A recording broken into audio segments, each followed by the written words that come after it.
ভাদ্র মাসের অমাবস্যা তিথিতে প্রতি বছর কৌশিকী অমাবস্যা পালিত হয়। আজকে আমি তোমাদের কৌশিকী অমাবস্যার পুরো ভিডিওটা শেয়ার করব। আমি কোথায় গেলাম, কিভাবে পুজো দিলাম, কি নিয়মে পুজো দিলাম, সবটাই এই ভিডিওর মাধ্যমে শেয়ার করব। Hello everyone, welcome back to another new blog. ওটা ভিডিওটা দেখতে থাকো, আশা করি তোমাদের ভালো লাগবে। আর ভিডিও ভালো লাগলে একটা লাইক করে দিও, চ্যানেলটা সাবস্ক্রাইব করে দিও। ঘুম থেকে উঠে আগে আমি জানলাটা খুলে দিলাম। বাইরে কিন্তু বেশ রোদ্দুর, বেশ ভালোই গরম পড়েছে আজকে। আর বিছানাটা চারিদিকে এলোমেলো হয়ে গেছে। বাসি বিছানাটা আমি ভালো করে ঝাঁটা দিয়ে ঝেড়ে নেব। এটা দিয়েই এখন আমি বাসি বিছানাটা ভালো করে ঝাড়বো। আর বিছানা ঝাড়া শেষ, ভালো করে পরিষ্কার করে নিয়েছি, বালিশগুলো গুছিয়ে দিয়েছি। এবার আমি সোজা যাব স্নান করতে। এমনিতেই আমার অভ্যেস আছে ঘুম থেকে উঠে সবার আগে আমি স্নান করি।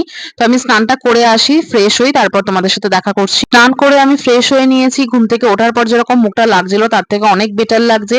তো দিনটা আজকে সোমবার, আজকে কৌশিকী অমাবস্যা। আমি আর মা আজকে উপোস করে পুজো দেবো। সন্ধ্যেবেলা একটা জায়গায় পুজো দিতে যাবো। ব্লগটা তোমরা পুরোটা দেখতে থাকো। বাইরের ওয়েদারটা তোমাদেরকে দেখিয়ে দিই। যারা কলকাতায় বা দমদমের আশেপাশে থাকো তারা তো ওয়েদার জানোই কেমন। আকাশের এই পেঁজা তুলোর মতো মেঘগুলো জানান দিচ্ছে যে সামনেই বাঙালির প্রিয় উৎসব দুর্গাপুজো। আমাদের বাড়িতে তারা আমার এই ফটোটা রয়েছে।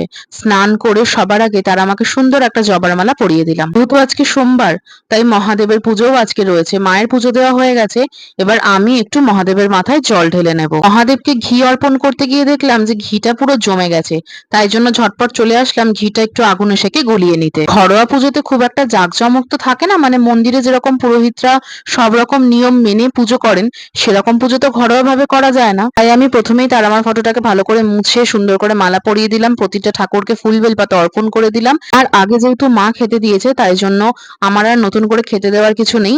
ভালো করে মোমবাতি আর ধূপকাঠি দিয়ে আমি ঠাকুরের আরতি করে নেব। তারপর আমি যেটা করলাম সেটা খুবই গুরুত্বপূর্ণ। মা কালীর একটা মন্ত্র 108 বার আমি জপ করে নিলাম। পুজো দেওয়া শেষ, আমি আর মা একটু চা বিস্কুট নিয়ে বসে পড়েছি। আর টিভিতে চলছে আমার প্রিয় শিনচ্যান। অনেকক্ষণ সময় কেটে গেছে, দুপুর এখন প্রায় 2টো বাজে। টক দই দিয়ে এখানে মা ঘোল বানিয়েছে।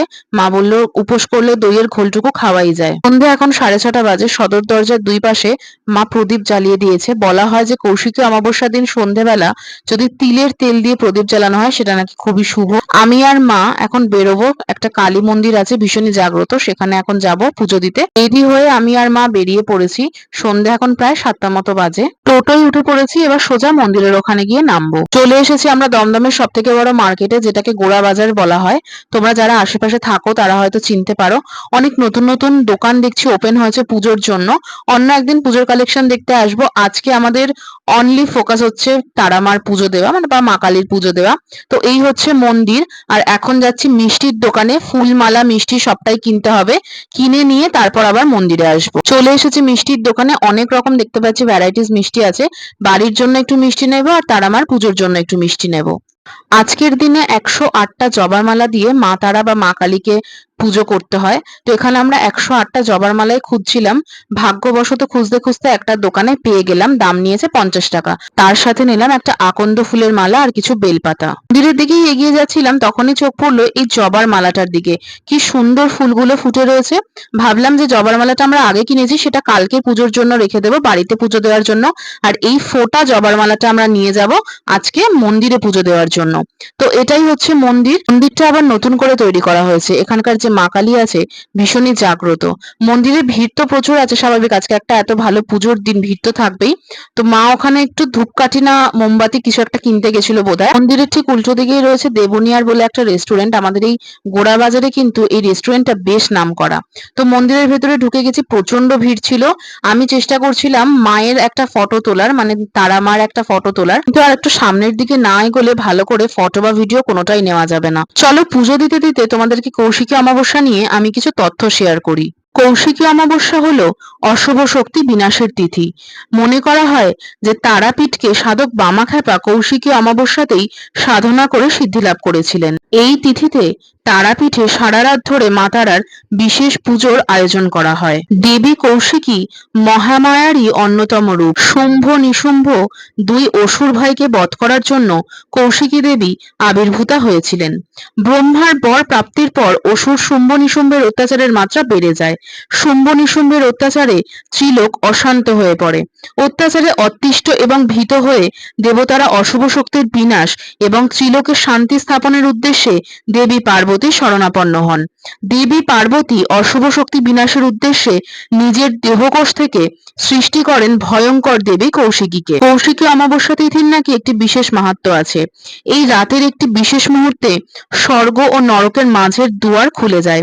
সেই সময় সাধকরা নিজের ইচ্ছে মতো পজিটিভ অথবা নেগেটিভ শক্তি নিজের সাধনার মধ্যে স্থাপন করতে পারে এবং সিদ্ধি লাভ করতে পারে। তন্ত্র সাধনার মাধ্যমে সিদ্ধি লাভ করার জন্য এই অমাবস্যা তিথিকেই বেছে নেন সাধু সন্ন্যাসীরা। কৌশিকী অমাবস্যা তিথিতে বিশেষ পুজো ও রীতি মেনে দ্বারকা নদীতে ডুব দিলে বা স্নান করলে মোক্ষ লাভ করা সম্ভব হয়। কৌশিকী অমাবস্যা সম্পর্কে বা মা কৌশিকী সম্পর্কে যতটুকু তথ্য আমার কাছে ছিল সেটা সবটাই তোমাদের সামনে তুলে ধরলাম। পুজো আমার হয়ে গেছে, এবার বাড়ি ফেরার পালা। স্টেশনের সামনেই আরো একটা মন্দির আছে, এটা বড় ঠাকুরের মন্দির, পাশে মা কালীর মূর্তিও আছে। তো ফেরার পথে এই মন্দিরটা আবারও চোখে পড়লো, দেখলাম এখানেও পুজো হচ্ছে, তাই আমি আর মা এসে আরেকটু প্রণাম করে নিলাম। তোমরা কারা কারা কৌশিকী অমাবস্যার এই বিশেষ তিথিতে মা কালীর পুজো দিয়েছো আমাকে কিন্তু কমেন্ট করে অবশ্যই জানিও। আসলে এবছর আমার খুব ইচ্ছে ছিল যে কৌশিকী অমাবস্যার সময় তারাপীঠে গিয়ে একটু মা তারার পুজো দেবো, সেটা এবছর হয়ে উঠলো না। তবে খুব তাড়াতাড়ি ইচ্ছা আছে একবার তারাপীঠ যাওয়ার। যদি যাই তাহলে তো সেটা অবশ্যই তোমাদের সাথে শেয়ার করব। এখানে এই দোকানটা আমরা একটু চলে এসেছি আমাদের সুপার মার্কেটে, বিস্কুটের প্যাকেট কিনতে হবে, তার সাথে ভাবছি একটু নিমকিও কিনে নেব। আর এখানে আমি সন্দেশ বিস্কুট খুঁজছিলাম, যেটা পেয়ে গেছি, বাড়িতে গিয়ে তোমাদের দেখাচ্ছি। তো এখানে আমরা অন্য একটা স্টোরে চলে এসেছি একটু কোল্ড ড্রিঙ্কস নেবো বলে। এত গরম পড়েছে আর এত ভীষণ গরম লাগছিল আর কোথাও দাঁড়াতে ইচ্ছা করছিল না, ঝটপট কোল্ড ড্রিঙ্কসটা কিনে বাড়ি ফিরবো। আর এই যে চকলেট গুলো দেখছো, আমার খুব ইচ্ছা করছিল একটা চকলেট কেনার, কিন্তু আজকে আর কিনবো না, অন্যদিন দেখা যাবে। টুকটাক জিনিসপত্র যা কেনার ছিল কিনে নিয়েছি। এখন অটোতে বসে গেছি, সোজা বাড়ির সামনে গিয়ে নামবো। প্রচন্ড গরম লাগছে আর তার সাথে ভীষণ চা পিপাসা পেয়েছে আমার প্রচন্ড ইচ্ছা করছিল চা খেতে, আর মাথাটাও ভীষণ যন্ত্রণা করছে। বাড়িতে চলে এসেছি, এখন বাজে 9:45। টিভিতে এখানে শিব শক্তি চলছে। এই সিরিয়ালটা 8টা থেকে শুরু হয় কালার্স বাংলায়। আমি আর মা দুজনেই দেখি সন্ধ্যেবেলাটা।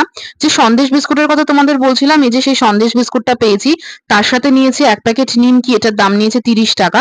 আর আরো একটা বিস্কুটের প্যাকেট আছে, দাঁড়াও দেখাচ্ছি।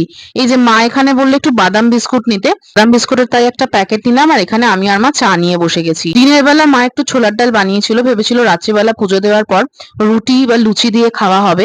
তো গরমের মধ্যে আর ইচ্ছা করছে না, সেই জন্য একটু ডালিয়া বানিয়ে নেওয়া হয়েছে। ছোলার ডাল দিয়ে ডালিয়া দিয়ে খেতে কিন্তু খুব একটা খারাপ লাগলো না, আমার বেশ ভালোই লাগলো। মা ছোলার ডালটা খাবে না, মা শুধু ডালিয়া খাবে। ডালিয়াটা খাওয়ার পর মনে পড়লো ঠাকুরের প্রসাদটাই খাওয়া হয়নি। এখানে মায়ের চরণের একটা ফুল আমি নিয়ে এসেছিলাম। আর এই যে সন্দেশটা আমি মাকে পুজোয় প্রসাদ হিসেবে দিয়েছিলাম, তো এই সন্দেশটা এখন একটু আমি খেয়ে নেব, কারণ অলরেডি পেট ভর্তি রয়েছে আর খুব বেশি কিছু খেতে ইচ্ছা করছে না। যদি আবার 1-2 ঘন্টা পর খিদে পায় তখন দেখা যাবে অন্য কিছু খেয়ে নেব। রাত এখন 11টা বাজে, একটু খিদে খেতে পাচ্ছিল, সেই জন্য ছোলার ডাল, আলুর দম আর রুটি নিয়ে বসে পড়েছি। বাবার একটা জায়গায় নেমন্তন্ন ছিল, সেখান থেকে একটু খিচুড়ি আর আলুর দম নিয়ে এসেছে।